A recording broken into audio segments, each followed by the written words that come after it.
ده أساس هرمون السعادة اللي يتقال عليه بجد الجمال عدى الكلام.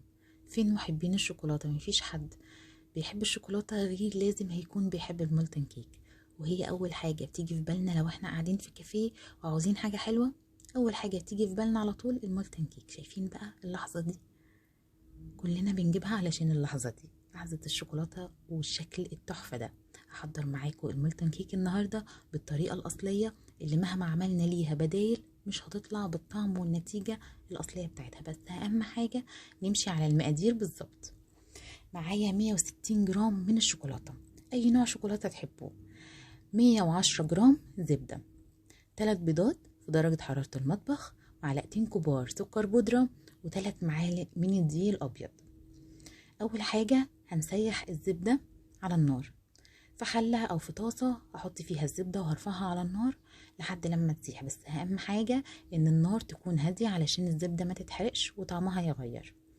أول ما تدوب الزبدة تماما هضيف عليها الشوكولاتة وهسيحها مع حرارة الزبدة. ممكن هنا نطفي النار أو ممكن نخلي النار شمعة، الاتنين واحد هيدونا ان شاء الله نفس النتيجة. وممكن نستغنى عن الخطوة دي كلها ونجيب بولة نحط فيها الزبدة والشوكولاتة وندخلهم الميكرويف.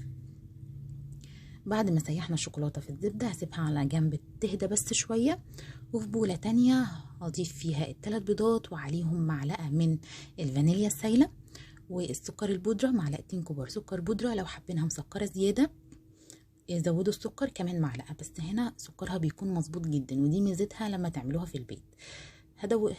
هضربهم مع بعض كويس جدا، وبعد كده هضيف عليهم خليط الزبدة مع الشوكولاتة اللي احنا دوبناه على النار، وبنزل بيه بالتدريج مع التقليب المستمر. اهم حاجة ننزل بالخليط ده بالتدريج مع التقليب المستمر علشان البيض ما يخرصش، لان الخليط ده لسه دافي. بعد كده هضيف عليه 3 معالق الدقيق، والدقيق هنا معالق مش هرمية، معالق مش مليانة قوي، وهضربهم مع بعض كويس لحد ما الدقيق بس يختفي، مش هنضرب كتير.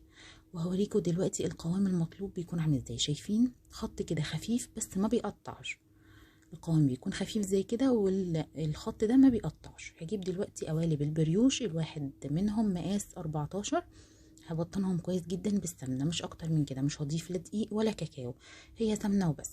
وهبطنهم كويس جدا من كل الجوانب. وهنا شغلت الفرن على درجة حرارة 180.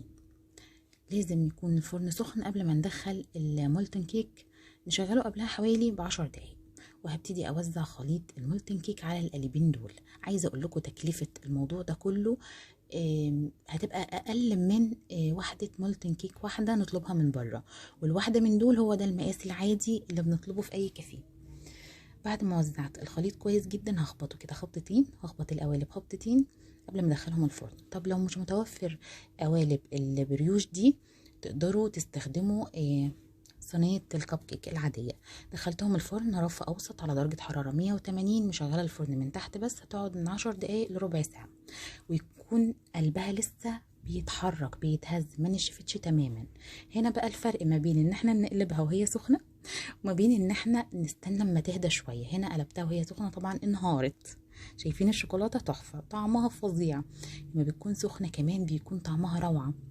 وهنا كانت هديت شويه، ده القالب التاني نزل مظبوط. ده بقى الفرق ما بين الاتنين، لازم نستنى لما تهدى شويه. شايفين جمال؟ تحفه تجنن، مفيش احلى من كده. احنا كلنا بنجيبها علشان اللحظة دي. تقدروا بقى تضيفوا عليها اي نوع صوصات تحبوه. بولة ايس كريم فانيليا بتكون كمان حلوة جدا. يا رب الفيديو يكون عجبكم والطريقة تكون سهلة عليكم وتجربوها ان شاء الله. استنى رأيكم في الكومنتات، ما تنسوش لايك وشير لو عجبكم الفيديو، والسلام عليكم ورحمة الله.